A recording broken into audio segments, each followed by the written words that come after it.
This video is sponsored by Surfshark. You know what women want? Women want fun facts about prehistoric life. They don't want to hear about how you bench 300 pounds and have veins coming out of your fucking eyeballs. They want little tidbits of information about prehistoric sharks and shark-like creatures. Actually, this will work on anyone, which is why I'm here today. If you're looking to improve your flirting game, this video is for you. I'm going to be introducing you to some prehistoric sharks that you can use as pickup lines that have been scientifically tested to have a 300% success rate. That's right. It'll work on the person it's directed at 100% of the time, and 100% of those times, two other people will approach you with interest. People love prehistoric sharks. So if you're looking for some new pickup lines, make sure you grab a notebook so you can jot down these smoking hot facts. And if not, then just sit back and enjoy the video anyway.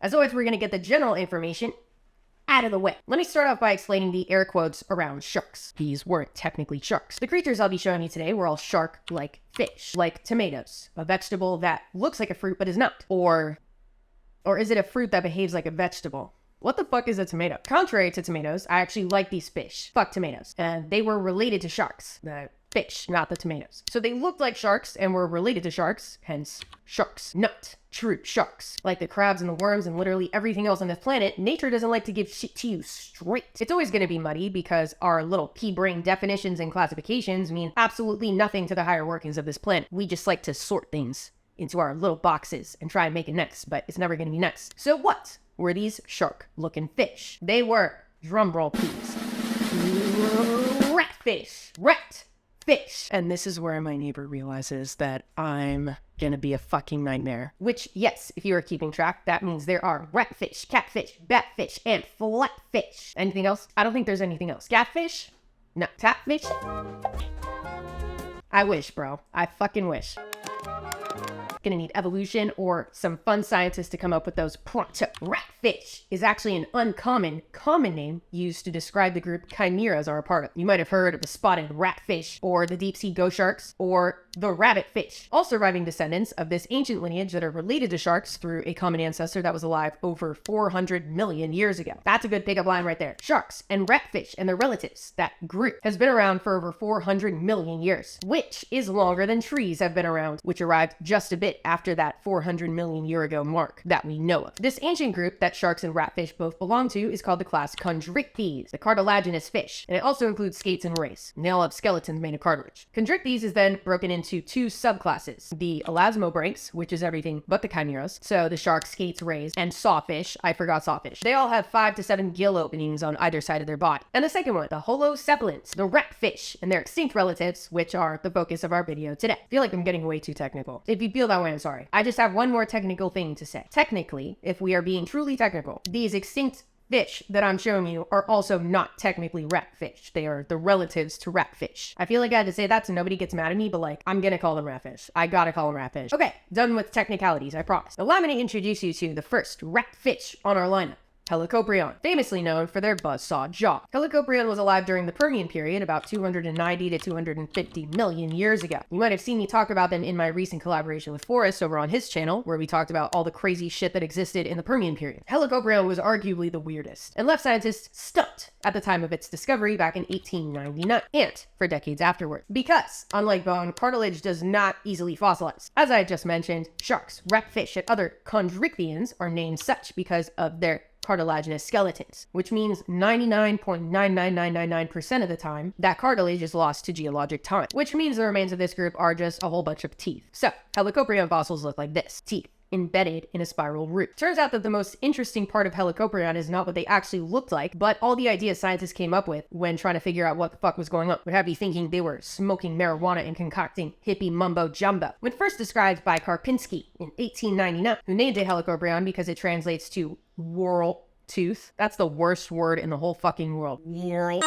Or spiral saw, in a stick with spiral for the rest of this video. He thought it started at the top of the mouth and then curled upwards into the nose, forming a fucking Whoville nose on a bad acid trip. And others said, actually, no way that was in the mouth at all. I'm not buying it. That must have been on its back, maybe extending from the dorsal fin as some sort of threat display, or maybe on the tail fin. All different sorts of ideas that sometimes vaguely referred to a different chondrichthyan trait, and then other times did not. Also, let me clarify, because I'm sure you're wondering why scientists thought there were teeth or teeth-like structures coming out of a back of an animal. How could that be anywhere but the mouth? Like, why are we talking about it at all? So chondrichthyans are covered in what are called placoid scales. Different groups have different shaped placoid scales, but share an overall structure of a hard enamel-like covering over a core of dentine, like teeth. And sometimes they are called skin teeth. Enamel and dentine are both fairly resistant to decay, but placoid scales are much smaller and thinner than teeth, so much more difficult to find and identify. And it wasn't directly stated in any of the papers that I read, from what I remember, but I'm just gonna assume that the idea that the spiral came out of its back came from the possibility that these were modified in large placoid scales that were able to fossilize well and become easily identifiable because they were so thick and rigid because of how relatively large they were. Skin teeth, another fantastic fact to use for a pickup line. Regardless, the most likely option for where the spiral sat was somewhere inside the mouth, spilling out like a fruit roll-up or what?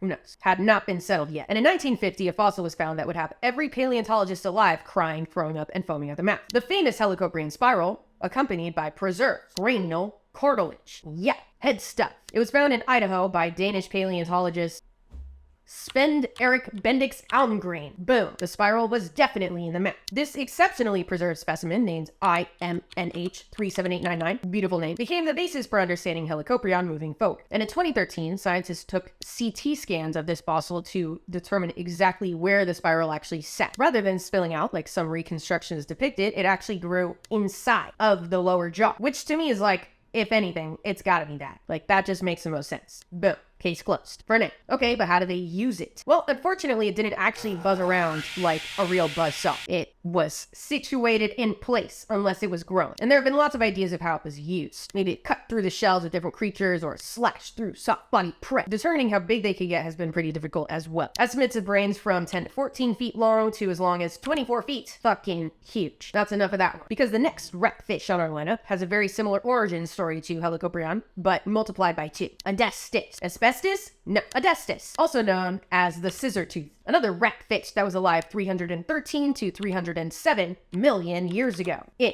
the Carboniferous period. If you don't know what the fuck that means, don't you worry. I'm planning to start my long-form version of my History of Life series very soon, where I'm going to cover all of the periods in Earth's history, starting with the Cambrian period. For now, you can watch the short-form version compilation here, where I looked like this the whole time. I don't know, dude. Every year that I look back on my videos from a year ago, I'm just like, what was that about? And you know what? That's called personal growth, bitch. I'm gonna do it a year from now too. Being embarrassed of yourself from a year ago is actually very healthy. So anyway, Edestus has a very similar origin story to that of Helicoprion, as I mentioned. They were both found in the 19th century. Isolated, weird-ass fragments of their skeleton that scientists didn't know what the fuck they were, had some absolutely bonkers hypotheses of where that piece was, in the mouth, on the back, on the tail, on mine. And by the time Helicoprion was described in like 1900, these two ratfish became attached at the hip in the scientific community, always referenced in the same papers, as I discovered while researching this video, and often analyzed together with the same developing technologies, just knocking them both out, 2 bitches at a time. The major difference between the two, though, was rather than one crazy fucked up jaw piece that Helicoprion had, Edestus had two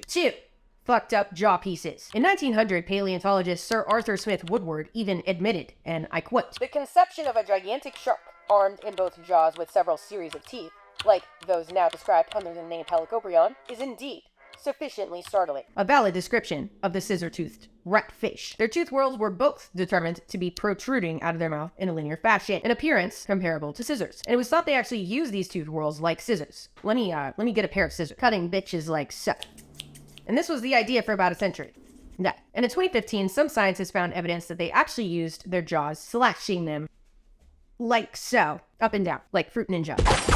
And in 2018, the most recent understanding, as far as I know, scientists analyzed CT scans, which revealed 2 joints that suggested Edestus actually used their tooth whorls to snatch and slice, cutting prey like so, then using their lower jaw tooth whorl to pull the prey back into their mouth. Let me put those down before I hurt myself. Oh, and conservative estimates of their body size based on their tooth whorl length, again, conservative, places them at over 20 feet long. Yikes, once again. And before we get into the last ratfish on our lineup, let me introduce you to today's very on-brand sponsor, Surfshark. Another shark that, instead of a ratfish, is a VPN, an app and browser extension that lets you virtually migrate across oceans with just a single click. Like the mouth of Edestus, Surfshark will slash through blocked apps and websites you might not have access to in your region. Like, you know the movie The Meg? The one that had everyone in a frenzy about how the megalodon might still be alive, like in the deep ocean and biting great white sharks in half. And then every 6 months, someone uploads some blurry ass footage of a basking shark on TikTok and they tag me in it a bunch of times saying, see, Lindsay, it's still alive. Gotcha, see? And then I debunk it and I get called a buzzkill. Yeah, that's a semi-annual occurrence. I was gonna add the megalodon to this prehistoric shark list, but I decided they need their own video. So expect that in the future. Anyway, The Meg, the movie, is only available in, you guessed it, Australia, the most maniacal country on the planet. With Surfshark, you can hop on Netflix, switch your location to Australia, and watch the lovely science fiction action film. On top of that, Surfshark encrypts your data, so no one will be able to see what you're doing, as if you are a shark swimming in the deep open ocean. You can use my code Lindsay for 83% off plus 3 months free. An absolutely sick deal you can find at the link in the description. And if you're still hesitant about trying it, Surfshark offers a 30-day money-back guarantee, so you can see what you think. Surfshark is your own Buzzsaw shark, slashing through virtual restrictions while also keeping you safe and secure. Go check it out. Now, back to the other sharks. Alright, so we've covered a ratfish with one crazy ass looking jaw, another with an upper jaw to match. So what the fuck could we be covering next? A ratfish with 3, 4 buzzsaw jaws. Is that even possible? Maybe hundreds of buzzsaws in the place of every single tooth in their mouth. A buzzsaw jaw the size of the megalodon. No, this last ratfish was actually just a little guy. Stethacanthus, about 2.5 feet long, alive from about 360 to 280 million years ago, and known for their weird ironing board dorsal fin. If you were excited for something even more scary, this is probably a huge letdown. I didn't really think that through. Stethacanthus most definitely deserves your attention though, because their dorsal fin has been just as much of a mystery as the jaws of the last 2 ratfish, in their own special way. It's what scientists call the spine brush complex. The brush referring to a layer of placoid scales on top of the ironing board and also on a patch on their head, like a little toupee. So was the brush and toupee combo used as a sexy tactic or a scary tactic? It's hard to say. And I'm gonna be honest, this next part was pretty confusing to me and is seemingly not clear at all in the scientific community. So bear with me, this is my understanding that I am not entirely confident about at all. The evidence that the spine brush complex was used to attract mates comes from the fact that only males had them, but then a lot of different papers said that only males had been found. So then I was like, how the fuck do you know that only males had them then? But then there were some references to a different species, Samorium, sharing similarities to Stethacanthus, kind of implying that maybe Samorium was the female Stethacanthus and actually not its own thing. But that was never actually stated. So that's that. Oh, also, in 1984, paleontologist Rainer Zengel looked at the microscopic anatomy of the spine brush complex and noticed some similarities to, how should I word this? Gian just put it on the whiteboard. Lindsay, why aren't you saying it? It's just a scientific drawing. It's too clinical. It's gross, and I don't want to say it on my channel. Shut your mouth. Respectfully. And thus, Zengel suggested maybe it was inflatable. I'll go deflate him. I'm sure you have a lot of questions, and so do I, but that information ends there. I could only read the abstract of Zengel's paper because of the scientific paywall. This is actually a good place to mention a couple things about my Patreon. Some people have asked me what kind of information I'm going to be putting in the live streams and like what I'm planning to do live streams about. I'm not planning to necessarily add new information for people who are paying for my Patreon. I don't want to contribute to the scientific paywall. So the live streams are going to be more casual, it'll be conversational, and we can like talk about things and learn things together, but I'm not going to be like lecturing on my live streams. It's going to be fun. I'm not trying to like do like, for $5 a month, you can learn more information that I'm not going to show you anywhere else. That sucks. So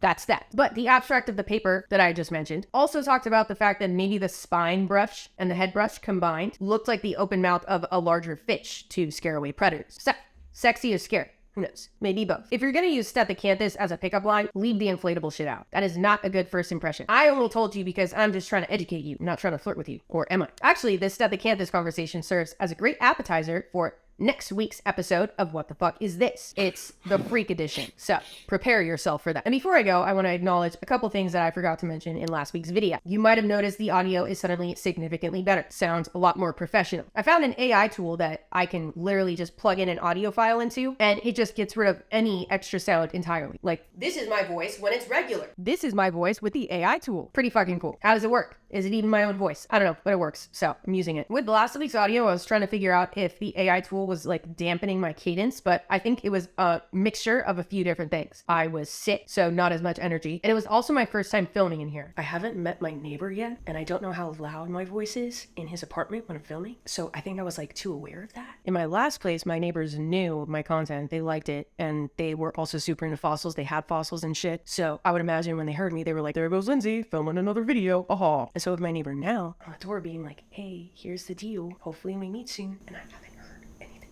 So just bear with me while I'm becoming more comfortable, potentially being obnoxious as fuck to my neighbors. I need to meet them. That hasn't happened yet. Also, I noticed a lot of comments on the bass to my right. Yeah, my right. This is my sister's bass. We were in a band together in high school, and I taught her how to play bass because I'm a guitarist. So I taught her how to play bass in a guitarist way, which any bassist would be like, fuck you. But she was the lead singer, we needed a bassist, and so I taught her how to play bass. And she was a fucking firecracker on stage with this bass. Also, she's a little shorter than me, and this thing's huge, so it was great. But it's been sitting in my parents' house ever since the band ended, and I wanted to decorate my place with some cool guitars, and I asked her if I could take that, and she said, yeah, literally, why not? So I do know how to play bass, but in the way that guitarists know how to play bass. Like, you can pick it up and play it like a guitar. Maybe I'll show you sometime. Not today, though. Maybe a different time. Yeah. I'm trying to carve out more time in my week to keep practicing guitar because I just completely stopped for a long time because I didn't have time. And so trying to tell myself, hang it on the fucking wall so you can see it and just pick it up when you don't know what to do because you'll just see it there. And it's been working. So maybe I'll show you once I feel better about the way that I am playing. Anyway, if you haven't yet, be sure to subscribe so you don't miss my next long form video coming out next week. Check out my Patreon if you want to see live streams and more exclusive content, behind the scenes content, and also vote on future video topics. The link is in my bio. Thanks again to Surfshark for sponsoring this video. And you can keep up with my short form content on TikTok and Instagram. And for now, stay curious. The world has a lot for us to learn. See ya!